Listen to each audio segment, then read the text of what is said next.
Hello, everyone. I'm Dijon. And I'm Aiara. And welcome to the Mustardcast, the podcast about the art of storytelling and how it's used across different mediums. Make sure that you like, comment, and subscribe if you want to see our channel grow, and to click the notification bell so that you're notified when we post. It's the first episode of the year. Yay! Happy New Year, everyone. Happy New Year, everybody. We're recording this one Sunday, January 7th, beginning of the year. In the last episode of the year, bring back the old co-host, Amir, for an all Star Wars episode. We called it the Star Wars Holiday Special, which I've never seen, but maybe next holiday season I'll sit down and watch what I hear is a horrible piece of media. It's funny. I've watched it. I don't know anything about Star Wars. I've watched it, and it was terrible. That's funny. That's actually really funny. But at the same time, it makes sense. Yeah. But yeah, we're gonna get to what media we're consuming. Any like holiday related media you consumed over the holidays? I watched Home Alone for the second time. Ever? And it was very yes, ever. Like, how have you only seen that movie 2 times? Like I've seen I don't know how many times I've seen it in full, but I've seen at least the first 30 to like 45 to an hour of that movie dozens of times in school, like just before the holidays. Teachers like, okay, there's nothing to do, just, it's the last day, right? We're about Christmas to go on break, so I'm just gonna play Home Alone or Home Alone 2. Yeah, my teachers would put on like other holiday movies, like for Christmas. Yeah, stuff like that. The Rudolph movie. But yeah, I watched Home Alone. I watched another movie for the first time, and I can't remember what it was. It's like escaping me so bad, and it was a holiday movie, but I can't remember. If I do remember, I'll probably bring it up later. Was it Die Hard? No, it wasn't Die Hard. Although I kind of wish I would have watched it now. Yeah, I watched Die Hard last Christmas. I love Die Hard. Look, Die Hard is a Christmas movie, not just because it takes place on Christmas, but Christmas is central to the plot of Die Hard. Okay, so I've heard. But an example, I feel like a good example of a movie that takes place on Christmas but isn't a Christmas movie is literally Die Hard 2. Die Hard 2 also takes place around Christmas. Die Hard 2, Die Harder. That's what it's called. I'm not joking. And it takes place around Christmas time, but Christmas isn't like a focal point, and like the Christmas spirit and festivities and stuff isn't like a big part of the setting. So Die Hard 2 isn't a Christmas movie, but Die Hard is. But anyway, go ahead. What else have you been watching and reading and all that? So over the break, I've been trying to catch up on my game backlog. So I've been playing a little more Metal Gear. Still stuck in the same place. Yeah, I've been playing it too. Wait, you still stuck where? Tank Hangar or the basement? Yep. Tank Hangar. I feared that I will never get past the Tank Hangar and never get to Metal Gear Solid 2. However, look, have to I am determined to one of our meetings. I don't have to help you out. Please help. Yeah, I'm gonna need some help.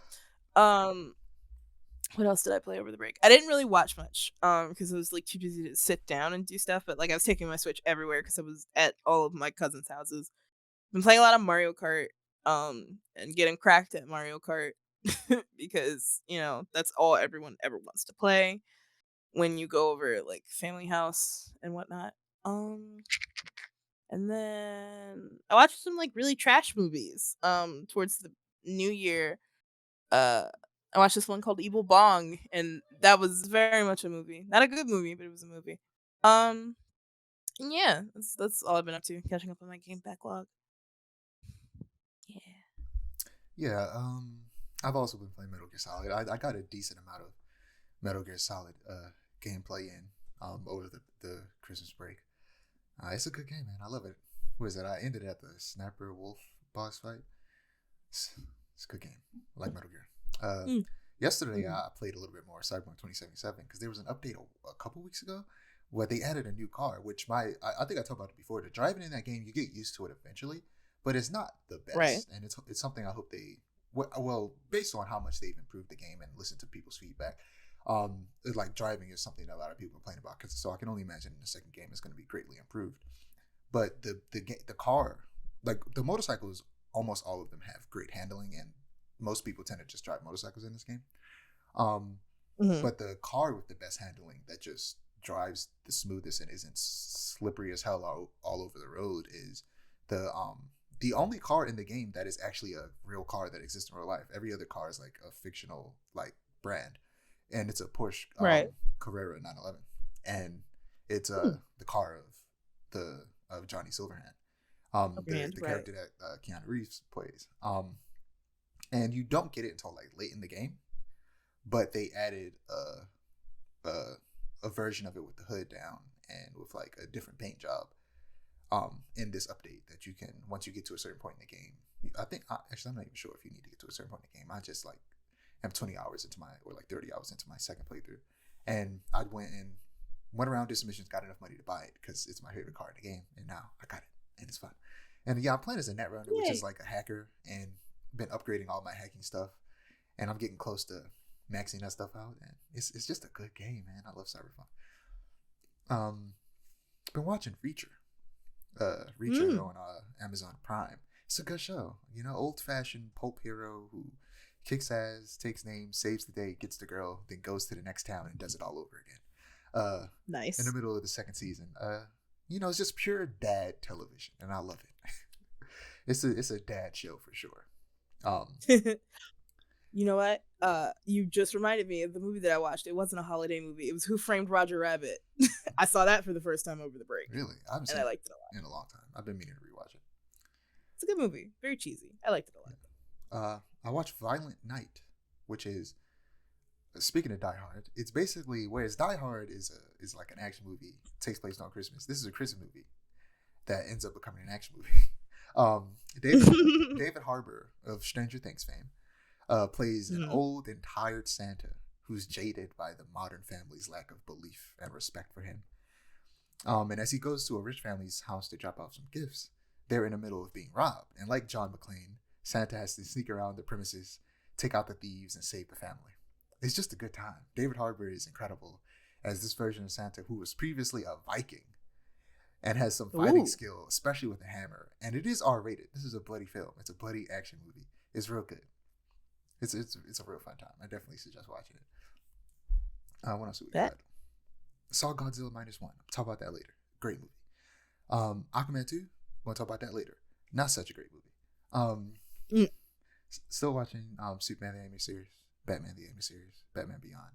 And I don't know what happened, but HBO added back a bunch of DC cartoons that they previously took off. They brought back Justice League Unlimited, the Batman, the Batman cartoon from the early 2000s, and Batman Brave and the Bold. So, I've been catching up. My favorite. Batman Brave and the Bold. JJK season ended. Season was fire. Season 2 is great.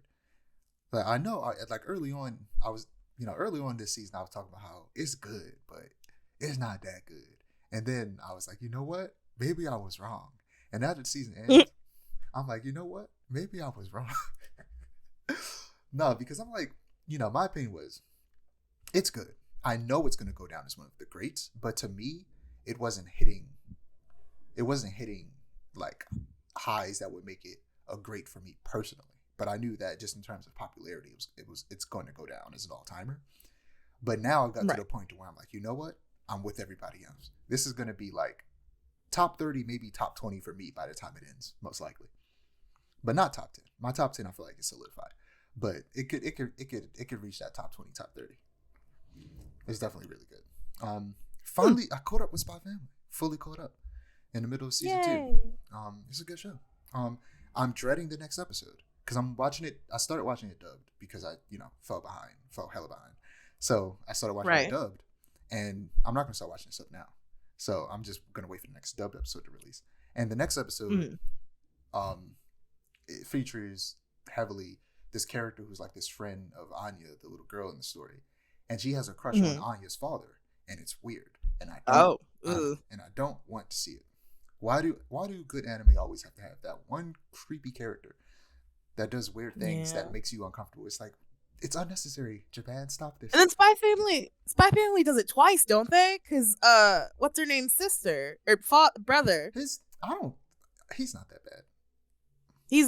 I guess he's worse in the manga. Like, he's a real weirdo in the manga. Maybe later on in the manga he does some weird stuff. But he's not that bad. Like, he's definitely, when you look at the circumstances of the situation that he was put in, where he was an orphan because both their parents died, and he was taken care of by his sister. He's just obsessed with his sister, and it can feel weird, and it's supposed to feel weird, and it's supposed to be funny because of that. But it never gets to the point to where I like dislike the character. I think he's funny, and I just think that he really loves his sister.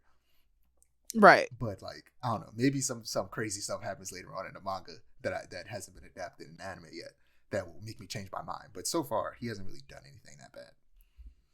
Oh, okay.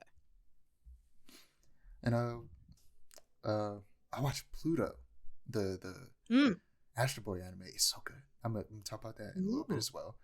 I think Zom 100 is finished because they finally came back. It's so funny that the working conditions of the people who are going to this anime suck when the main character of this story worked at an animation studio that was overworking him, and that's a big part of the story, that when the zombie apocalypse happened and he didn't have to work anymore, he was happy that the apocalypse happened. It's insane.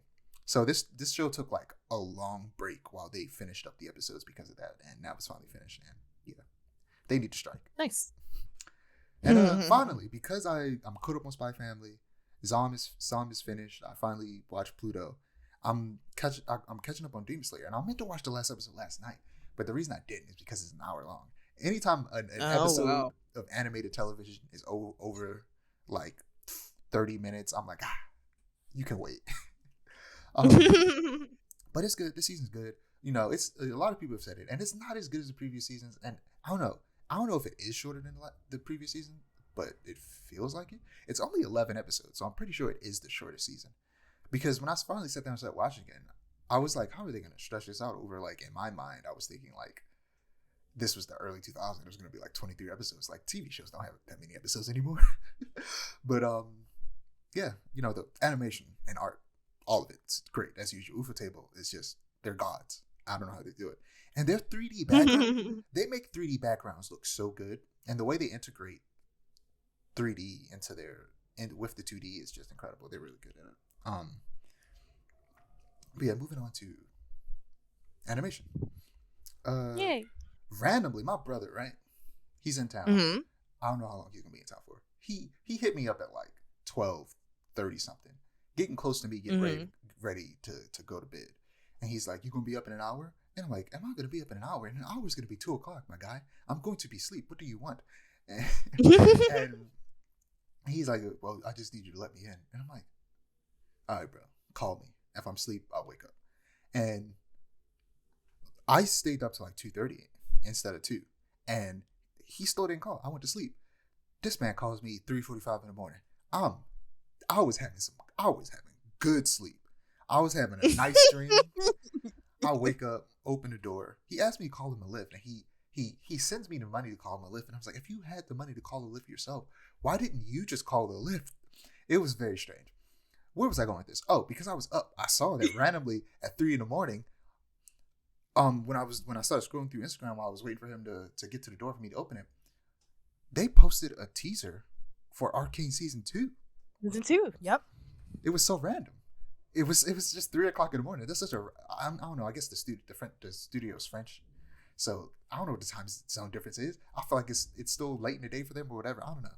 It was just a weird time for that to be posted. So I watched it. I sent it to you, and yeah, it's coming November 2024, late this year. We got a little visual teaser, a little first look, featuring Singed and potentially Warwick. Ooh. You know who that is. I am familiar with these characters. Do you know about any of the theories surrounding Warwick in the show? No. I'm not going to tell you. Because you're going to be surprised if you don't know. Don't look them up. I implore you. Okay. If you haven't. Okay, I won't. If you haven't, like, started diving deep into, like, League of Legends lore, don't. Just don't. And try to avoid it as much as possible. Because it's very likely you're randomly going to come across somebody who just says the theory randomly. You might as well just ignore anybody talking about Arcane until this second season comes out. Alrighty then. Because there's a very prominent theory about Warwick and who Warwick is and stuff surrounding Warwick. And if you don't know who he is, I'm not going to tell you who Warwick is. Warwick's an interesting character. And yeah, at one point I did a little deep dive, and I'm you know, it's not technically a spoiler because it's like not confirmed, and it's also not a thing in the lore that already exists. So this would be a bit of a retcon. So I'm interested to see not really a retcon as much as it is expanding on a history that we never really knew about. So, got you. So technically, I didn't spoil myself, but I think it'd be better for you if you're completely surprised. All right, noted.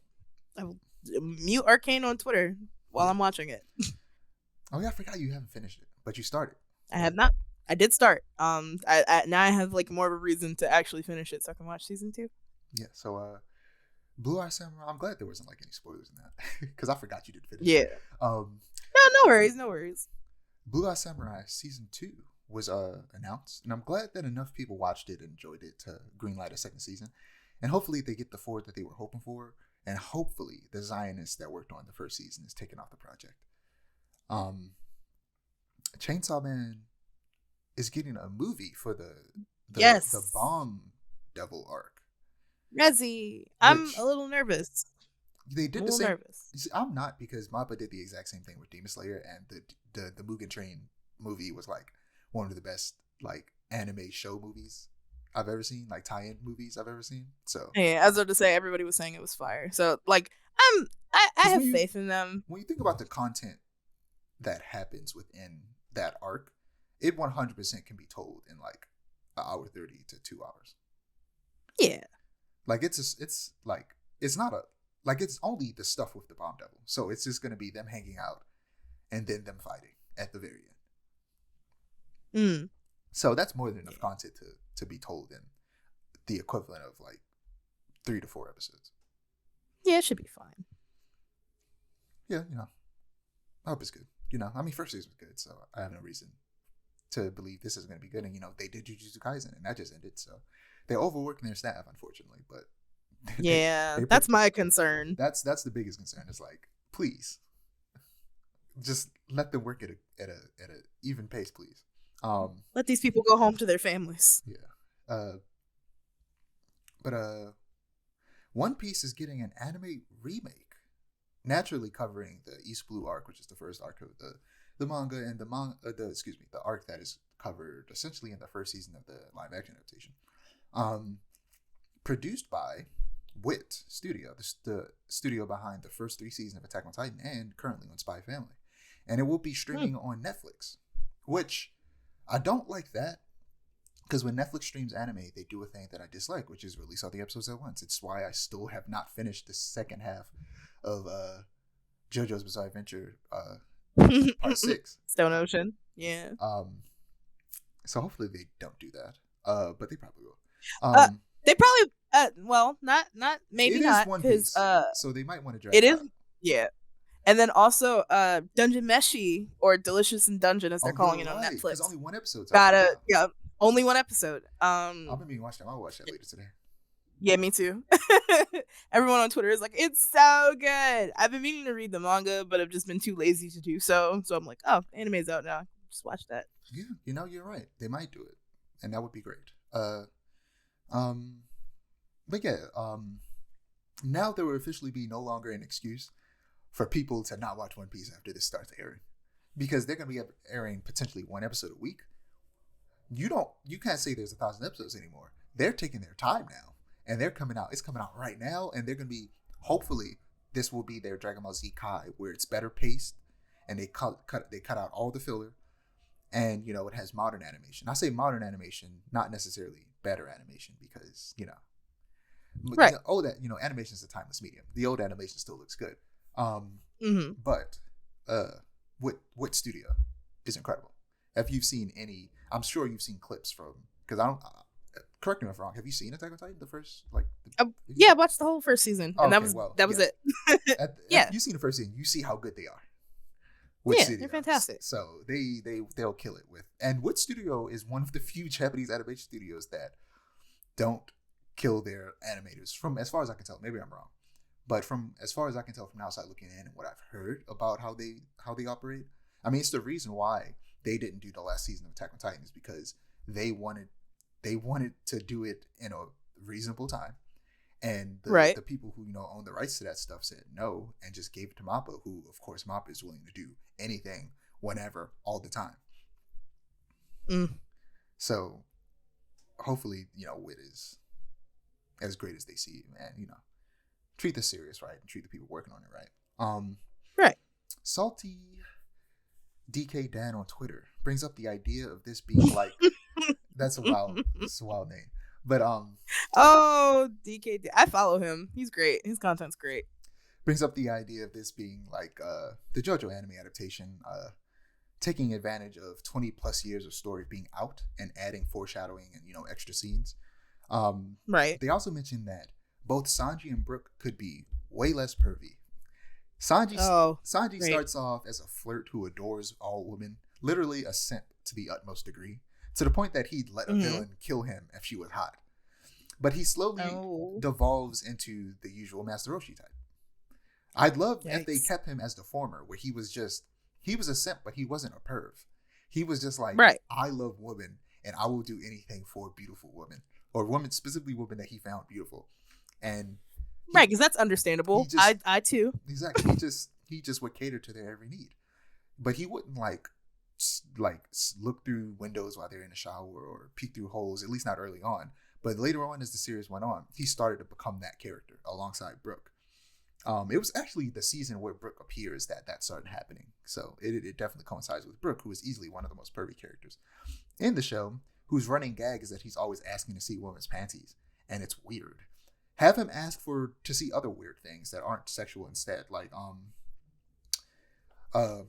Coolest Dakota on Twitter suggested that you switch his gag to asking people for things that they aren't usually associated with, like asking Luffy for money when that's usually a Nami thing, or asking Zoro for smoke when Sanji's the one that smoke, or Sanji to borrow weights when Zoro's the one that lifts weights. Like, just have him ask for weird things that doesn't make sense and is a little bit funny, but not panties. That's weird. It's unnecessary. Yeah. I hate to say that they need to take a cue from the 4Kids dub, but they need to take a cue from the 4Kids dub and drastically change and censor some of the stuff that Brook does and says. But yeah, I'm excited for this. I like One Piece. I've been wanting to rewatch it. It's just daunting, and every time I start, I go, "This is too much. I'm gonna stop." Yeah. I can't even catch up. So honestly, I'm probably not gonna catch up and just gonna watch this until it gets to the end. Or maybe when the anime ends, I'll probably get a burst of energy to want to watch it. But who knows? But moving on to What If. Marvel's What If. So the de facto main character of this anthology series, despite the fact that it's an anthology series and usually they don't have main characters, is other than the otherworldly being known as the Watcher, who narrates the entirety of the show, is Captain Carter, who is an alternate version of Captain America's main squeeze during World War II, Peggy Carter, who ended up in this alternate reality taking the super soldier serum instead of Steve Rogers. And people hate on her way too much. I've learned that the reasons are twofold. Because the new main universe Captain America, Sam Wilson, who was previously Falcon, isn't getting enough screen time, or because other women heroes aren't getting enough screen time either. Both of which are fair, and I agree with. The reality is Sam Wilson has had more screen time than her. She had a cameo in Doctor Strange Multiverse of Madness, and she's had a couple episodes in this show. But Sam Wilson had a whole show, and he's getting a movie. Captain America 4 is going to be starring him. So that's weird, but I still get where they're coming from, because it seems like she's getting more exposure because we see her more frequently, even if it's for shorter periods of time. And I definitely get the second one about them, doing her a lot, but not other female characters. But to that I say, it's completely unnecessary for people to put down Peggy to champion for Sam and other women heroes. All it does is cause unnecessary negativity, when instead of going less of her, more of them, you can just go more of them. You can just, generate, positivity, by advocating for what you want rather than tearing something else down while advocating for what you want. It's unnecessary to do that. But episode 6 of What If, What If Kahori Reshaped the World, is what this show should always be like. Doing new and bold things with the MCU. It explores what would happen if the Tesseract crash landed in pre-colonial America, and Kahori, a Mohawk woman, gains the powers of the Space Stone to help save her people from conquistadors. Yeah, this is just what the entire multiverse saga should be like instead of recycling the same old concepts. They spent 4 years on this episode and worked closely with the Native American community and made the effort to have the entire episode be in the Mohawk language. Overall, it was a mid-season. Worse than the first season by a lot because there were actually some really good episodes in the first season. But I hope that the third season, which is currently in production, that they take like people's feedbacks to heart and actually, get wild and wacky with the what-if scenarios instead of the sterile ones we've been getting. But yeah, moving on to Pluto. Pluto was amazing. It's a dark and gritty remake of the Greatest Robot on Earth arc from the Astro Boy manga, named after the titular villain. It stars Gazikt. It's not pronounced gay shit. It's Gazikt. A detective android investigating the death of some of the world's most advanced robots and prominent robot rights activists. In this version of the Astro Boy world, robots used to be tools, but now have the right to live as normal citizens. But years ago, the country of Persia was suspected of breaking these robot rights laws by creating robotic weaponry, causing what's called the 39th Central Asian War. The Central Asian War is depicted very similarly to the War on Terror, and if you couldn't tell by the fact that it takes place in Persia, and which isn't even called Persia today anymore, and it's in Central Asia. It even has a USA stand-in called the United States of Thrasher, having started the war in this show. Right. It was interesting watching this after Godzilla because they're both a commentary on war. I'll talk more about Godzilla later. But the 7 most advanced robots, their creators, and the robot activists being hunted down were all involved in the war in some way or form. And the show especially focuses on how the war affected the robots, since most of them fought in the war against other robots. And something I should also mention is that the robots can't kill in this world. It's not in their programming. And the suspect in these murders is a robot, which causes all kinds of intrigue. One of the biggest themes of the show is perfection. And what does it mean to be human? If perfection for a robot is to be as human as possible, does part of that include the ability to murder? So it's real good. I would highly suggest it. Sounds good. Every episode is like an hour. Just want to warn you. That's why it took me so long to watch. But I'll check it out though. It's good. It's real good. Last but not least in the animation portion for me, The Boy and the Heron. I went to go see it. I saw it subbed. I wanted to see it dubbed, but I had to push back when I went to go see it because I was going to go see it with somebody, but then they couldn't make it, so I watched it sub. I went out to the AMC at Whitemarsh, which I don't usually go to. I learned that it's just the IMAX seating that sucks, and the regular seats are actually reclined. But even then, I don't like their seats. They're uncomfortable.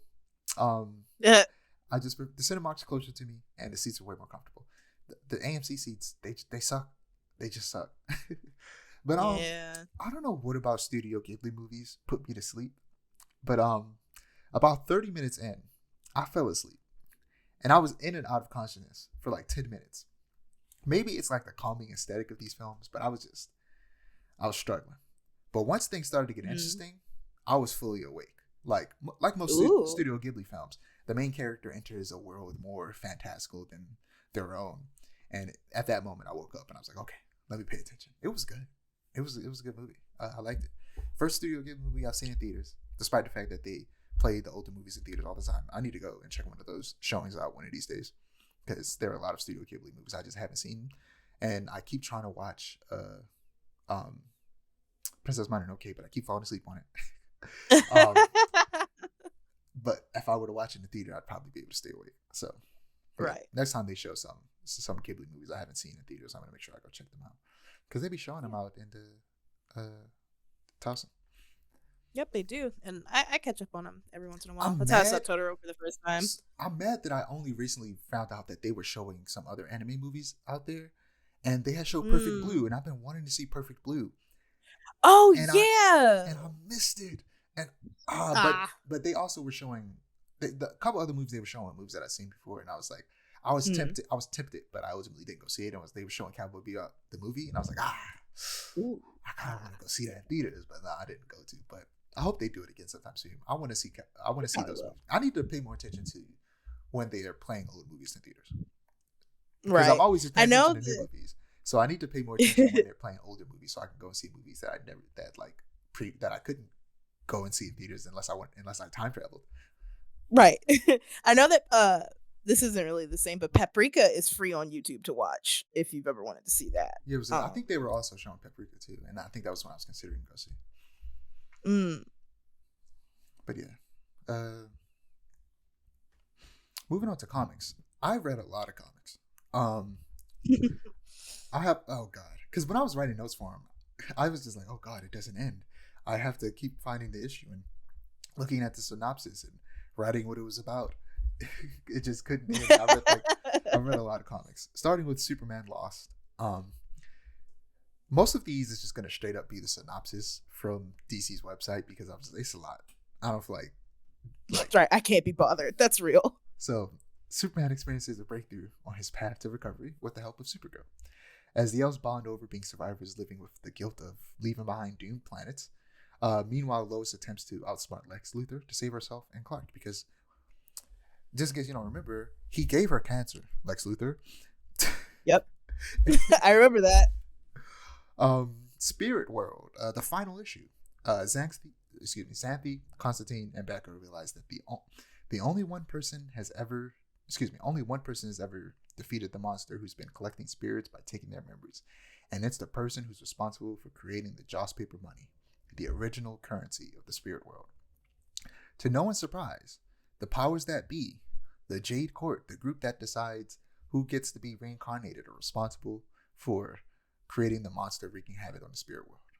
To prevent something like this from happening again, Xanthi joins the Jade Court. I'm interested to see where their story goes. Static, the end of an era. Nicholas Draper Ivy ends his run on Static. After a fierce battle with Static, after fierce battle with Ebon, Static uses his powers, Ebon's powers against him to show him the light, and they team up to save Ebon's little brother from a scientist who was, I mentioned before that Static was mentoring this kid. Spoiler alert for anybody who's thinking of reading this comic, or if you're reading this comic right now, not caught up. But Static is mentoring this little kid, and then the kid died because he was kidnapped and experimented on. It turns out the person that kidnapped and experimented on was one of his, not his teacher, but the person that was like the head of this like after school science program he was going to. She kidnapped him, experimented on him, murdered him, and she's a monster. And they have to go and stop her. And yeah, Nicholas Draper Ivy actually just had a project that he was working on with Shinichiro Watanabe, the creator of Cowboy Bebop, fall through. Yeah. But interesting. Now he has connections with them, so who knows? They might still do something in the future. But yeah, Nicholas Draper Ivy makes some good art. Icon versus Hardware. Icon and Hardware's battle against Brainiac sets these two titans on a surprising new course with implications for every character in the Milestone universe. Their world just got a little bigger and a lot more dangerous. The Milestone universe will likely start crossing over with the main DC universe now, and I'm excited for that. I'm excited to see some crossovers. And for just more people to learn about these characters. I need them to make that Static movie so bad. World's Finest Teen Titans. Robin's reeling after a battle against Haywire's anti-Titans doesn't go as planned, and a confrontation with his biggest stan, Kid Flash, reveals how Batman's protege really feels about his role as leader. Robin sees he must make a big move to earn back his teammates' trust and shares his secret identity. World's Finest, Batman and Superman. Superman and Batman, having followed Boy Thunder to the Kingdom Come universe, which is a comic written by Mark Waid and drawn by Alex Ross. It's a great comic. They find themselves in that universe, looking for Superman's old sidekick, Boy Thunder, who he was like from a different universe, and then he ended up in their universe, and then I forget how exactly he ended up in the Kingdom Come universe, and he's one of the main villains of the Kingdom Come story. So this is essentially an origin for that character being written by Mark Waid in World's Finest, Batman Superman, which is really interesting. Ooh. He's writing the origin for a villain of a story that he wrote like 20 years ago in this story. Wonder Woman, the lasso of lies' true powers revealed as the Sovereign continues his campaign against Wonder Woman. Could one unsuspecting soldier be the key to defeating the hero? Find out as Diana uses her own lasso in search of the truth about the Amazon massacre. Plus the return of Trinity. I didn't read that story, the backup, where Wonder Woman has a daughter and they're slowly revealing stuff about her, and I don't care. I don't care about her daughter. I'm here for Wonder Woman. Still works. The last couple issues. As a massive mech battle rages across Metropolis between John Henry Irons and his rival Charles Walker III, the ultimate sacrifice is made to ensure Metropolis' clean energy future will live on. Yeah, this was written by Michael Dorn, who voiced the character Steel in Superman the Animated Series. I haven't gotten to the episode yet though.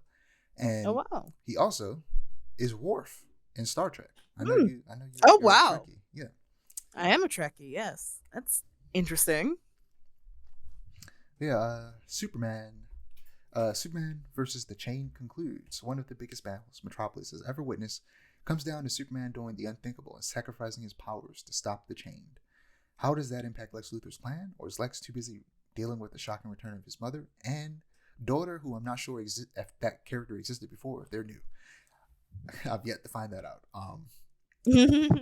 But yeah, I learned something interesting about this power that Superboy has called tactile telekinesis, where essentially he has like an energy field around him that he can extend out and use it to lift things, and that's why they call it tactile telekinesis instead of it just being regular telekinesis, because it's him like manipulating energy field around him. And this main villain has a version of that, but way stronger.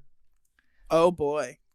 And this was like a person, and presumably this is the person who, because Superboy is a clone that Lex Luthor made that combines his DNA and Superman's DNA. So presumably Lex Luthor also used DNA from this person to give Superboy those powers. But yeah, Power Girl. Looking for answers, Power Girl heads to Superman's Fortress of Solitude to study up on the mysterious Kryptonian virus sensation sweeping the nation. But yeah, in this the last issue of Power Girl, her best friend Omen, who's a former Teen Titan, she's basically Jean Grey. She has telekinesis. She has all that. She can read minds and all that. And she wears green and has red hair. She's literally Jean Grey. And I noticed that when I was reading it, I was like, this is just great Jean Grey. And I feel like if more people knew that, more people would like this character, because she's literally basically just Jean Grey. But Supergirl special. After joining the Superman family and their heroic efforts in Metropolis, Kara thought that she found her place in the world.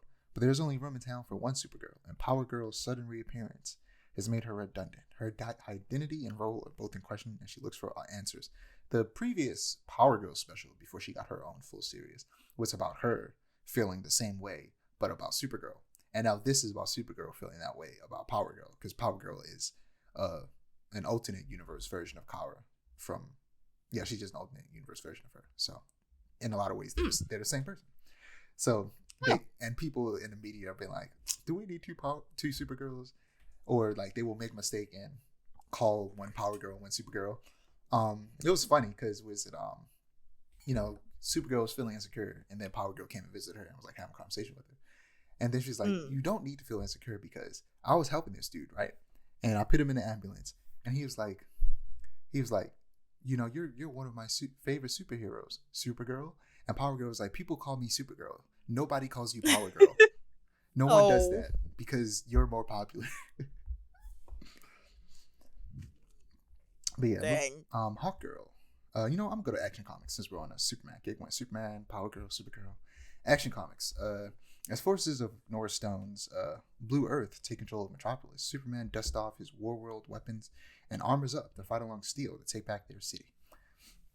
Hawk Girl.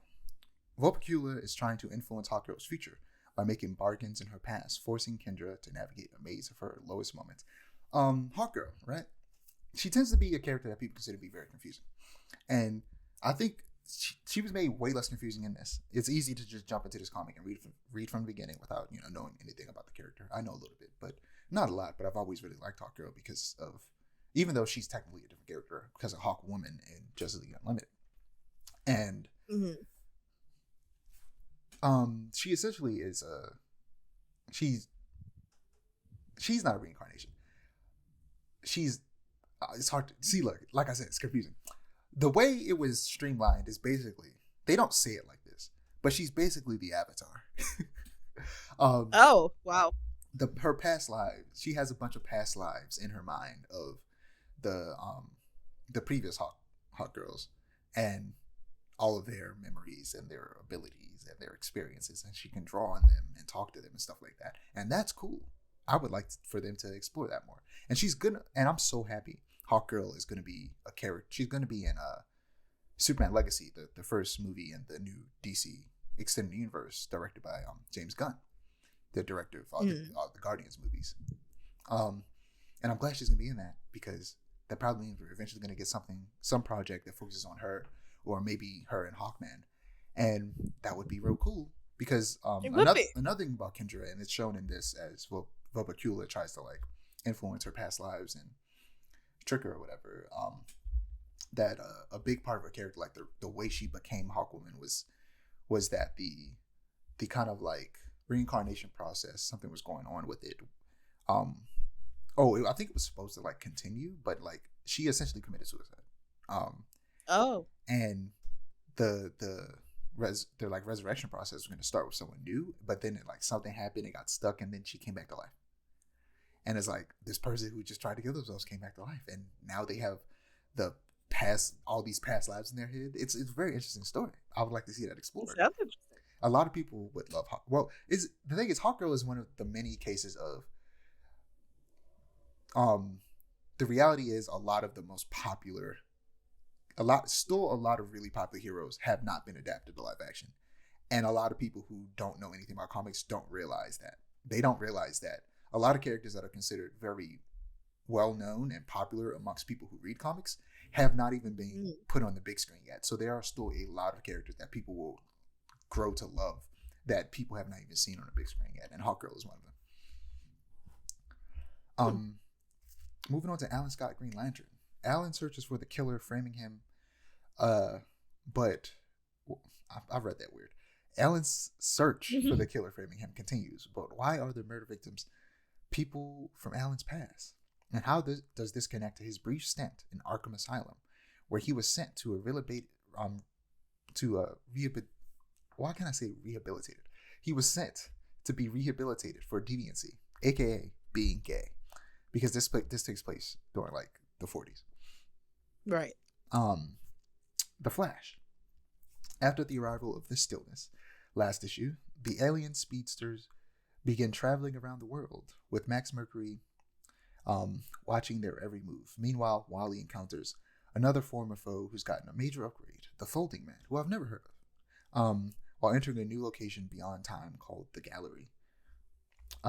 Yeah, like I said, just some cosmic horror type stuff. A lot of stuff that's hard to explain. You have to just read it to understand. It's fun. Right. It sounds fun. Fire and Ice. Jimmy Olsen comes to Smallville with his ear to the ground for a Daily Planet scoop, and Fire and Ice have a beauty salon full of ex-villains that Fire is certain they can rehabilitate, and Ice is desperate to hide. I'm currently in the middle of the latest issue where Lobo shows up, and apparently Fire had a relationship with Lobo at some point, and they're getting real frisky, and I'm like, what's going on? Birds of Prey. After their plan to covertly exfiltrate Black Canary's sister Sin from Themyscira fails, Big Barda is forced to fight Wonder Woman, and they are throwing hands. It's great. The art in this is real good too. It's caused a debate on Twitter in the comic book community about how a lot of colorists they're too good. They color in too much detail, and that they should go back to using more flat colors. I'm gonna actually send you some images of what the coloring looks like in Birds of Prey, so you can see what they mean. Because it's like very much old school, kind of art style and coloring, where it's more flat and there's not as much detail. and it looks real good. Gotcha. But you know, in most modern comics, it's not like that. It's usually highly detailed, a lot of shading and stuff like that. And people are like, we should go back to having more diversity within the shading styles and having some of those old school shading. Because when I go back and read older comics, I love how they're shaded. It's great, and I want to see more. Yeah, this is really fun. But yeah, just a couple more left. We're almost done, I promise. Amazon's attack. As rumors of the Amazon's true nature spread far and wide, true nature meaning that people are convinced that Amazons just want to kill all men and take over the world because one Amazon murdered a bunch of people in the Wonder Woman comic. Our heroes take Manhattan. Turns out the Big Apple isn't the only apple to worry about, as fruits from the goddess of discord enter the scene and poison the minds of men. Will our raging group of Amazons ever be able to find shelter from the cruel world that prays for their downfall? Yeah, Amazon's attack ties directly into the Wonder Woman comic naturally, and it essentially continues because one of the main characters is Nubia, which this story is essentially continuing her story that has been being told a lot recently, where essentially they're trying to make her mainstream again because she was kind of just off in the background for a long time, but now she's back. Black Wonder Woman. Wesley Dodds, the Sandman. Wesley's journal of deadly gases is out there in the city, in the hands of a villain who knows he's the Sandman. Can Wesley solve the mystery of who broke into his home before these noxious weapons are unleashed on the world, or is Sandman fated to fade away into the mist? Yeah, he created this, sleep gas so that he can fight crime. But in the process, he created a bunch of variants that don't just put people to sleep. And somebody stole those notes. And at the very end, somebody's suiting up in a version of his suit that's black and red instead of like the dark green that he wears. So people gonna die. Last but not least, Jay Garrick, The Flash. Judy's physicals are all coming back good and clear from their doctor, which means only one thing. Maul Day was Stargirl. But when a foe from the 1940s crashes the party, Jay rushes in to save the day, much to his daughter's chagrin.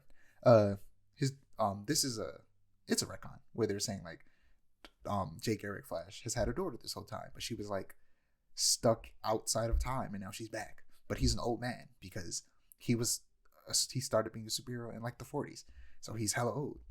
But she's still right. But she's still a teenager. But him and his wife are like in their 80s. Oh wow!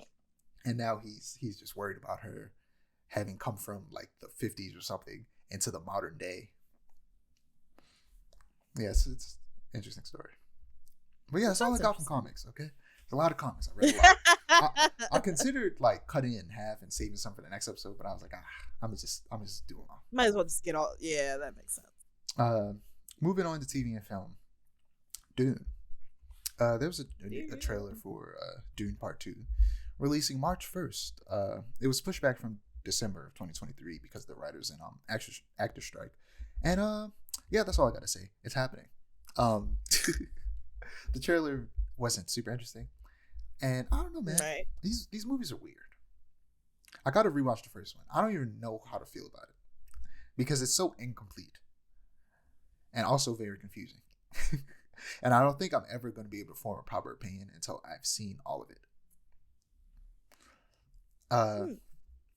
Love Lies Bleeding. I sent you a trailer for that. It is a gay revenge story with potentially a little bit of supernatural thriller mixed in, based on the buff girl looking like she's transforming in some of the shots. And apparently the director is known for working on like some like horror and monster movies. If she's a werewolf, even better. I love me some werewolves. Right. And yeah, this is gonna be in theaters March 8th. I'm gonna be there. I'm gonna be in that seat. I'm gonna watch this movie. It looks fun. Same. This looks like a good movie. Yeah. I don't know why, but recently I've just been watching a lot of lesbian stories. It's just, I don't know what happened. One day I just woke up and I was like, you know what I need in my life? Some lesbian stories. It's because for me, right, as a lesbian, it's like they always go so hard with like symbolism. Like I find that like lesbian stories, especially compared to to heterosexual and even like stories about gay men, it's like they always go hard with like cannibalism as a metaphor for love, or like some sort of symbolism in there And that like also, grips you by the brain and doesn't let go. it's messy. Usually lesbian stories, they let it be messy, whereas like you said, gay stories with men usually are just, they try to make it too sterile and nice and clean. It's like, no, nothing's perfect. Yeah. Yeah, I want the drama. Give me the drama. Give us the drama. But Death Stranding is getting a live action adaptation from A24. Oh wow. Yeah. Hideo Kojima loves film, and it comes across very clear in every game he makes. I mean, you're playing Metal Gear Solid. That was one of the first games to be as cinematic as that game is. Right. And so I was waiting for the day that he finally decided to make a movie. And if this movie covers the story of the first game, I hope that it comes out before the second one so that I can watch this, so I can get the story of the first game, then hop into the second game, because I'm not playing the first game. Right. I'm honestly more excited for him to make an original movie, not based on any existing property of his. Though if he could work on a live action Metal Gear Solid, I would not be mad at that. Oh.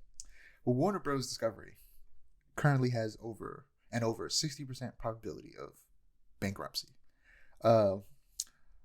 Lamard Sheraim on Twitter describes the situation better than I could. They say Zaslav became CEO of Warner Brothers Discovery in May 2021, and in 3 years' time, he's damn near bankrupted a brand that has stood as one of the cornerstones of media for the last 100 years. And you want to know the worst part? If Warner Bros. Does go bankrupt, he'll be fine. He's got a gold parachute, as do all of his executive buddies. They'll weasel their way into another company or position and get a fat bonus or payout for literally destroying an entire company. But tens of thousands of people will be laid off and unemployed. Hundreds of projects will come to a screeching halt or go up in flames. WB was on top of the world after they released HBO Max during the pandemic. And then this piece of shit came in and ruined it all. I'm so mad. But anyway. It's tragic. Hopefully things get better. Get that man out of there, man. Get him out of here. Be gone with him. Yes. I'll never get over the fact that I found out there was a second season of Close Enough, or maybe it was the third season. After, I was like, okay, they're going to take Close Enough off of HBO. That sucks. But what I'm going to do is I'm going to rush to finish these last episodes of I can't remember which season it was. It was the second season or the first season. And I did that. And then I was like, there's another season, a whole nother season. So what I did was, and I hate to do this, and the reality was, in me doing it, I didn't really get to enjoy it because I just wanted to finish it. I was working and watching it at the same time. And when I do that, I don't like to watch TV and work on stuff at the same time. I can watch YouTube videos and work on stuff at the same time because I don't care about those as much. Or, it depends on the YouTube video. But TV, I like to just pay sole attention to the show or movie or whatever. But this time I couldn't do that because it was going to be gone by the end of that day. And it sucked. Close Enough was so good. It was by J.G. Quintel, creative regular show. It was real good. And I was always kind of interested in Infinity Train, and then when I wanted to watch it, it was gone. Oh, boo. But moving on to Percy Jackson and the Olympians on Disney Plus. I've never read the books, but I did see the first one. Me neither. And I thought it was all right. And so far, I'm really enjoying this show. And honestly, I don't have too much to say about it other than that so far. I think there's 4 episodes in. There's a new episode every Tuesday. It's good so far. I like it. Have you seen anything from it or anything? I've heard a lot about it, and I was following the casting and whatnot very closely. But I was a Harry Potter kid, and I was one of those Harry Potter kids that's like, oh, I can't like Percy Jackson because I'm loyal to J.K. Rowling. This is not true anymore, by the way, for the record. Going on the record to state, this is not true anymore. And I low-key kind of regret it because... Cut that part out. It's just going to be you saying I'm loyal to J.K. Rowling. You're terrible! But low-key, I kind of regret it because I was really into Greek mythology when the Percy Jackson books were popular, and I know that if I hadn't been brainwashed by Rowling's terrible, terrible writing, I probably would have gotten to the Percy Jackson too and enjoyed it a lot. I'm probably gonna watch the TV series and then go back and read the books because, Rick Riordan is a way better person who can write way better. Like I said 1,000 times, I can't wait till she dies and other people can get their hands on Harry Potter and do cool stuff with it because it has so much potential. Right. So much potential. But moving on to YuYu Hakusho, live action on Netflix. Oh. That came out, and it was pretty good wow. until it wasn't. The action is breathtaking. It's so good. It reminds me of the live action Rurouni Kenshin movies, which were also pretty good, but I didn't finish them after I found out that the creator was like most live action adaptations. They cut out some of the episodic elements that like most shonens tend to have at the early like the beginning of their stories, and they streamlined it a bit and cut some of that stuff out, which is fine. And I think they did pretty well doing that. But unfortunately, despite how good it was for like 2/3 of the season, it was clear that they were not confident that this would do well, likely due to Netflix's track record with live action adaptations, because they rushed the training arc, cutting out the tournament leading up to it, and they rushed the big confrontation with Toguro, which was also the culmination of a big tournament arc, the Dark Tournament arc, which is considered the best tournament arc of all time by most people who watch anime and tournament arcs. Oh, wow. And like I said, it's clear that this was done because they thought they'd only get one shot at this, so they blew their whole load in a single season. It sucks. Like last episode, I was like, "What's like?" Something happened in like the third to last episode where I was like, "I'm pretty sure that doesn't happen until the Dark Tournament, but maybe I'm wrong." And then the episode after that, something else happens. I was like, "Okay, that for sure. The thing that happened before, I know it didn't happen until the Dark Tournament because the thing that's happening right now also didn't happen until the Dark Tournament. Why is this happening right now? This is way too early for this. What are they going to do later on?" It was these two characters it was Karama and Hiei, having a power up that they don't have until the Dark Tournament. And I'm like, why are they having this power up so early? This is weird. And then in the season finale, it's just the fight that happens at the end of the Dark Tournament, but it's happening at the end of a different arc. And I'm like, huh? Wow. This makes no sense. The first season should have ended with there's a big event that happens just before the Dark Tournament arc that the first season could have ended on that would have been just as hype and had just as much action and stuff like that they could have done. But I guess they just thought that it wouldn't do well, so they were just like, let's do it all right here now. And that sucks because it was legitimately good. The actors were doing a great job. The action was great. Set design was great. Everything about it was great. It looks good. Everything was great. The writing was good. And then at the end, they just dropped the ball and rushed it. And now I'm curious if because it seemingly is doing okay and people like it for the most part, other than the ending, if they will try to actually continue it. And if they will, how will they continue it after they just ruined essentially a big character arc by rushing it? They're going to start making shit up. That's how. I'm kidding. Yeah, I don't know. It was weird. Moving on to Aquaman, The Lost Kingdom. This movie was as mediocre as they get. I don't know why I keep going to see these superhero movies after I said I would stop. But this was the last one. Well, actually, I had high hopes for this one, and this is the last of this universe of movies. And I also didn't see The Flash, so I have not completely not done what I said I was going to do. I didn't see The Flash, and I never will, even on HBO Max. I'm not watching it. I don't care for that movie. Right. And I kind of wish I didn't go see the Marvels. And I think that other than I forget what the lineup of Marvel movies come out this year is supposed to be.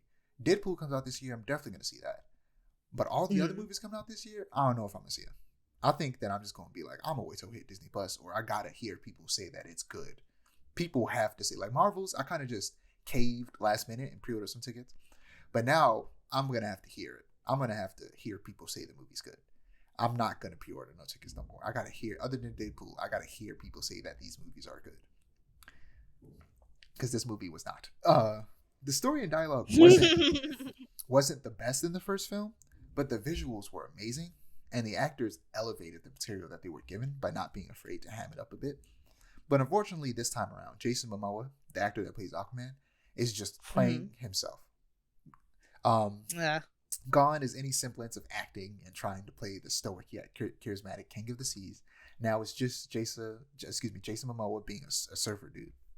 And opposite of him, however, Patrick Wilson, as Orm, aka Ocean Master, was amazing. Ooh. He was the main villain of the first movie, but Aquaman needed his help to defeat Manta, and he goes on an incredible redemption arc in Aquaman 2. And pretty much everything that made the first movie great was not present in this one at all. And I know it wasn't returning director James Wan's fault, because there were some troubles behind the scenes with tons of studio interference after Zaslav took over. James Wan created Saw, Insidious, and The Conjuring. He knows how to make a good movie. So it's far from his fault. But yeah, moving on to the last thing in TV and film. Godzilla Minus. Yay! This has the potential to become an all-timer for me. Ooh. So the projector broke the first night I went to try to see it. Which is the first bad movie theater experience I've had, surprisingly enough. But it was bound to happen with how frequently I go to the movies. But they gave me a voucher for a free movie, and I went back to see it the next night. The night the projector broke, I kept hearing a voice that sounded familiar to me that was really loud. And I was like, that sounds like my friend Lily, but it couldn't possibly be. And if I just stood up to look, I would have saw that it was them. But it wasn't until I was walking out after they said it was broke that I saw them, and we locked eyes, and I was like, hey, I know you. But yeah, it's a friend I went to high school with. And then coincidentally, next Thursday, there was this alumni event at Baltimore Design School that I also saw a lot of my friends at. And then we went back to Lily's place and hung out for a little bit. So that was cool. Oh, that's slay. But besides the point, I felt emotions I've never felt in my entire life before while watching a movie. This movie was beautiful, and it brought me to tears several times. The WB and Legendary films made me accustomed to Godzilla being a reluctant hero who defends humanity from greater threats. But I was always aware that Godzilla was originally a metaphor for nuclear weapons and their effects. And this film tells a heart-wrenching story about the effects of nuclear war. Godzilla is the villain of this film, and they are terrifying from the first moment you see them. But what's even more terrifying is the very realistic damage they cause. I couldn't help but feel grateful and privileged for the life that I lead and the time that I live in, because I know not everyone is so lucky. And with the pervasiveness of the massacre of Palestinians by Israel on the internet, I can't help but to start noticing the parallels in all of the media I consume. And, Godzilla Minus One is no exception. How could I not think about the people being ravaged by real life monsters as I watch this film that is a direct commentary on the effects of war? It's a sad thing to think about, but I can only imagine how Godzilla fans in Palestine will feel when watching this movie. I couldn't recommend this movie more. And though I do have to warn you that it's very depressing, it's not overwhelmingly so, because the resilience of humankind and our indomitable spirit is a huge theme, and it ultimately does end on a high note. It's a real good movie. The main character is a kamikaze pilot who essentially fakes that his plane needs to be fixed so that he can get out of committing suicide. And then Godzilla attacks, and his plane is destroyed, so he obviously can't fly anymore. And then he goes back home, and his home is Tokyo. Or no, it's not Tokyo. It's one of the places that was bombed. And yeah, and he has to go through all of that. He has to go with people like some people, not all of them, ridiculing him for being a kamikaze pilot that survived, which means that he didn't do his job. And also the fact that his parents died from the bombings, and a bunch of other stuff that goes on. And the PTSD of Godzilla massacring a bunch of soldiers in front of him. So yeah, dude, the scene when Godzilla comes and destroys this, I forget what city it was, is horrifying. It is scary. It was scary. It really caught me off guard how scary it was. and just watching it and seeing it. I was just like, oh my god, this is insane. It's such a good movie. And it takes so long before they play the Godzilla theme. But the moment when they play the Godzilla theme in like the third act is so hype. Because Godzilla's theme is so good. The Godzilla theme song is amazing. It is. But yeah, I would definitely. People should watch this movie. It's a good movie. It's an important movie. It, despite it being decades since the bombing of Japan, the nuclear bombings, it's still, it still rings true today when it comes to just war in general and its effects. It's a great movie. It's for sure going to go down as one of my favorite movies of all time. But in a bit of a kind of lighter note, I want a VR Godzilla game where you play as a Japanese soldier during World War II, flying a fighter jet and engaging in combat on the ground before Godzilla enters. And you have to work with American soldiers to take down Godzilla. And maybe Godzilla is smaller than usual, but still huge. And their radiation turns humans into zombies. That way you have some fodder enemies to fight. I feel like that would be cool. Because in my mind, I'm like, how does a Godzilla game work? And I was like, oh, you just make it a short experience type game and put it in VR where you're there experiencing Godzilla's destruction. And it's not very long. It's like a handful of hours. That's how you make a good Godzilla game. Make it very atmospheric and terrifying. Essentially make it a horror game. Godzilla horror game would go insane. Yeah, but yeah. Godzilla Minus was incredible. Moving on to video games.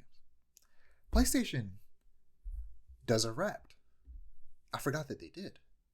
And it's interesting. They call it Wrap Up. And I'm going to talk about mine. They start off by saying, like, how many games you've played. In 2023, I played 21 games. And apparently there was a lot of variety. But the first game I played that year, literally on January 1st, was Batman Return to Arkham. I think it was Arkham Asylum. But Return to Arkham is a collection of all three of the Arkham games. Minus Origin, unfortunately, which is the best Arkham game. Yeah. Well, not the best. It's the second best after City. And then the next is top 5 games. Number 1, can you guess? Metal Gear? No. I've only been playing it for a little bit. It's Cyberpunk 2077. Makes sense. With 107 hours spent.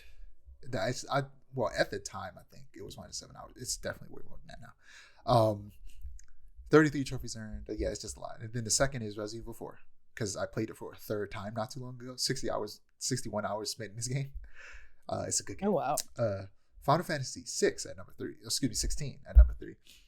Also 61 hours. Star Wars Jedi Survivor at number 4. With 45 hours put into that at number 5. Spider-Man 2 with 34 hours. Waiting for that new Game Plus update so I can play it again. What else we got?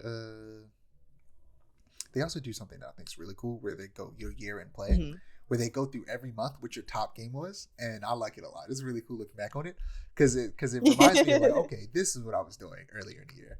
In January, it was Dishonored 2, because it was I think sometime in 2021.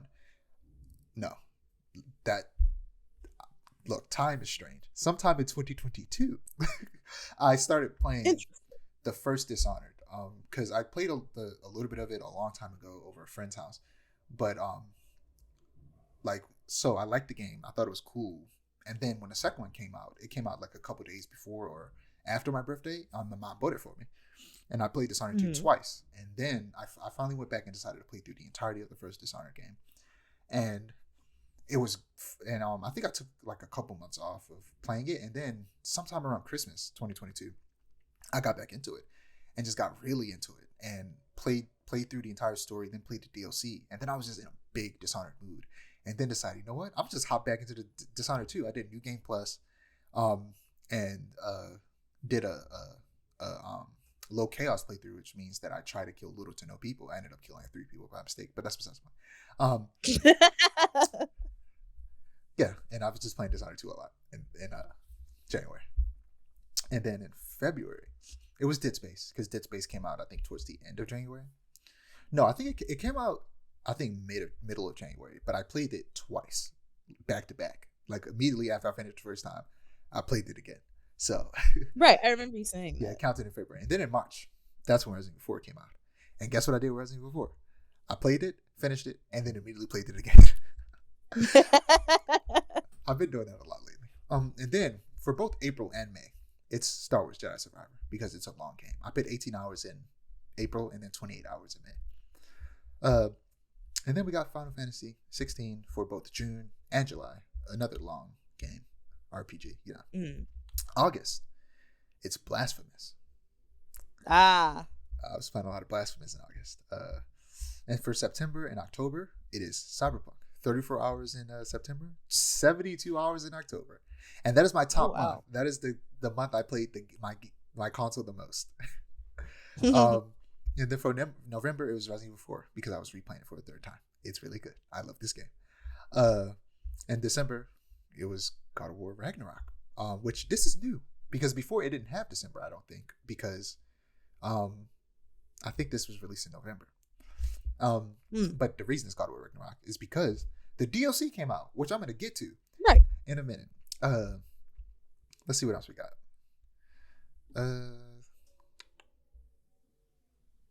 I played 426 hours apparently. Oh wow. Which, yeah, that's about it. We can move on.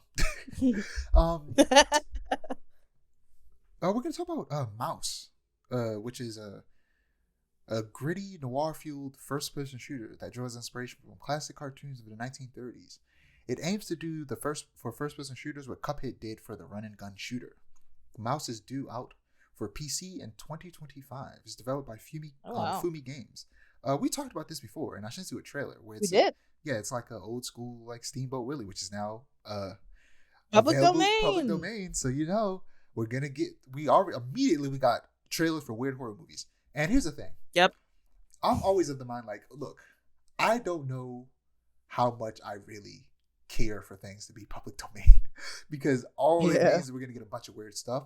But I think I'm going to change my tune when we start getting the opposite of that and we start getting really good and creative and fun stuff that actually respects the character and their legacy and isn't just trying to make a weird horror movie or game out of it. Once we start getting stuff like that, I think I'm going to come around to the whole stuff like Superman and Spider-Man eventually going to public domain type of thing. But until then, I low-key don't Superman. Just don't. DC keeps Superman forever.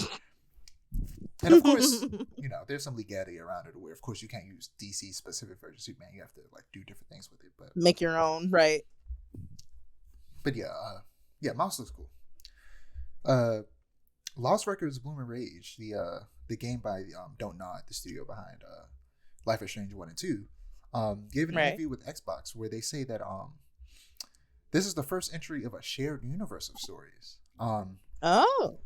And it was pointed out how it seems like they're doing something similar to what Supermassive Games did with the Dark Pictures anthology. So that's interesting. I'm excited to see what the gameplay of this is like. I assume it's going to be like Life is Strange, walking around, searching for stuff and, dialogue options. Right. Point and click almost. Yeah. But Metaphor ReFantazio. There was another developer talking thingy, a developer interview video on YouTube. And, it was an interview with the creators, featuring director Katsura Hoshino, character designer Shigenori Sojima, and composer Shoji Megura. Wow. Yeah. In this world, magic is supposed to spring from a person's imagination, but the art has been lost to time, and now the world relies on special tools to perform magic. The main characters are able to transform their bodies into weapons called architects. This is essentially their equivalent of like personas. Gotcha. They're like Power Rangers, kind of actually. The tournament for the title of king seems to be less battle related and more of an election. Because I feel like when we talked about it before, it seemed like they were going to have to fight for it, which isn't necessarily untrue, but it's actually relies on popularity. You will be traveling the world to gain supporters, and travel will be time limited, similar to like the individual days of Persona. forcing you Oh. to make very deliberate decisions about what quests you take. Battles against low-level enemies that would usually be tedious in previous games now don't require you to enter a turn-based mode, or as they call it, command mode, to fight them. It implies that at first you will have to enter turn-based mode to fight them, but once you become much stronger than certain enemies, they can be taken out in a few hits in real time rather than going to command mode, which is really cool and will save some time and make dungeon crawling way less tedious, which is a big reason why I never finished Persona 5, because it's just so tedious to dungeon crawl in those games. And hopefully I don't hit that. Hopefully I don't hit the same one on Persona 3, but we'll see. Oh no, trust me, you will. Yeah. But this time I might try to push through and actually finish the game. Yeah. It's worth it. The story's worth it. Granted, the end of that month, Final Fantasy VII Reboot comes out, so I don't know about that. It's probably not going to be that game for like December. Persona, right? And that's real. Yeah, the Protag doesn't ride a hoverboard like I thought before, but a magical sword, which is even cooler. Oh wow, that is really cool. The main source of travel across the world is something called a gauntlet runner, a ship that moves on these grasshopper-like legs and like just runs through the world. And the background art is done by Kota Kazama, who worked on Nier Automata. Oh, well, yeah, no, this game is peak already. Just kidding. Yeah, this game, it sounds interesting. The whole... it does. Essentially, election to become king after seemingly someone has murdered the king, so that they can try and become king. And, like, the individual... Instead of it being individual days, you have certain time periods to go around and gain followers in certain parts of the map of the world. It's very interesting. Right. Yeah, and Automata's art direction is really, really strong. Like, that game is gorgeous. For a myriad of reasons. So I'm fully on board with it. You know, I was a little hesitant before, but now I'm confident. But yeah, Insomniac had a huge leak. Footage and files from their upcoming Wolverine game. Their release slate for the next 12 years, sensitive commercial and strategy documents, Slack screenshots, and personal files were all leaked the week before Christmas. Once again, leaks suck, especially when they release people's personal info. And I back when I wrote this, I said I won't even mention what was covered, and that is true. I won't mention the vast majority of it, especially the stuff that involves spoilers. But I think I'm gonna talk a little bit about some of this stuff. Okay. Because this one just feels different from most leaks. We've covered leaks before, and we've gone into detail about some of the stuff that was leaked. But this one just feels so much more worse than all the other ones because of how sensitive some of the information is, and how it spoiled something for me that I would have preferred not to be spoiled. So I'm not going to spoil it for you because I know you'll love it. But yeah, we basically got an unsanctioned sneak peek at the gameplay of Wolverine, which looks real good. Despite some of the weird ass people online, they always do this when stuff leaks, claiming that this is it's just Spider-Man but with Wolverine and that it looks bad. And it's like, bruh, this is a leak. This is a leak. This isn't complete. And also, it's like the beta of a beta. Because I saw what got leaked. Some of it. Dang. Hold on. We'll get to that in a second because I'm like, I hope you didn't see one thing, but we'll get that. But the thing, when this stuff happens, it's like when GTA 6 stuff started leaked a while back and they showed a little bit of gameplay. People will say that this looks bad, and then you look at the leak and go, is this the same planet we're living on? Because where does any of this look bad? All this leak does is make me more excited for the game because it looks incredible.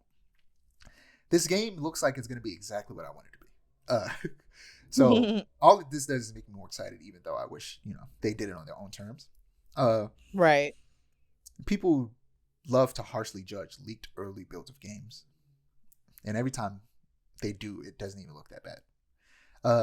But there was a huge spoiler in one of the gameplay leaks that I would have preferred to be surprised by when playing the game. And as a huge X-Men fan, I implore you to try and avoid these leaks further if you haven't already. What have you seen? I have. I saw like a smidgen of gameplay and then I immediately muted Wolverine on my timeline. Okay, I was like, no. I also muted Wolverine on my timeline. Because when I went to go mute Wolverine, I realized that Deadpool was also muted because I think leaks for the Deadpool movie was also coming out. So now that I muted Wolverine, I'm also not going to get Wolverine leaks from the Deadpool movie either. Right. So yeah, let me tell you something. I'm not even gonna try to hint at it. I'm not gonna try to hint at what I saw, but what I saw is great. And I almost wanted to say something in relation to something that they did in Spider-Man 2, but I'm not going to do that because that's a spoiler. Not for Spider-Man 2, but it would like give you a hint. And it's just like, be excited because this is probably going to be a game that makes you want to get a PlayStation. Right. with how much I know you like X-Men, because this is setting up the potentiality of, and this is something I wasn't at least I will mention, of Insomniac making more X-Men games that aren't just Wolverine. Ooh. And I'll leave it at that. And I won't say anything else. There also a leak that another thing I don't mind mentioning is they were planning on making a multiplayer Spider-Verse game, which I don't think they are anymore, but it looked really cool. And if they could make that work, I wouldn't be mad at it. But I understand why it's not happening, because The Last of Us multiplayer just got canceled. The project became too ambitious and probably is the same thing that would have happened to that Insomniac multiplayer Spider-Man game if it went through. They realized that they would need the entire studio to work on it and continue to support it post-launch, impacting the development of single-player projects. Other stuff. So between developing a multiplayer game and continuing to make story-driven games, they chose the latter, understandably. Which makes sense, yeah. But they did announce they are working on new single-player games a long time ago. The problem with this is that, why did they feel the need to make a multiplayer game that would last years post-launch? Nobody wanted that. No one asked for that. The multiplayer mode in the first game was very small and isolated, and that's what most people, the fans of that first faction multiplayer in the first game, that's all they wanted. But the reality is it was probably somebody higher up who forced them to make it bigger than they wanted it to be initially. Right. They do say that they'll be taking a lot of the advancements they made and the lessons they learned from the multiplayer game into, future games. So maybe we could see co-op of some sort in a single player game of theirs in the future. That'd be nice. And it saddens me to say, and I'm really trying to figure out how I'm gonna navigate this stuff going forward.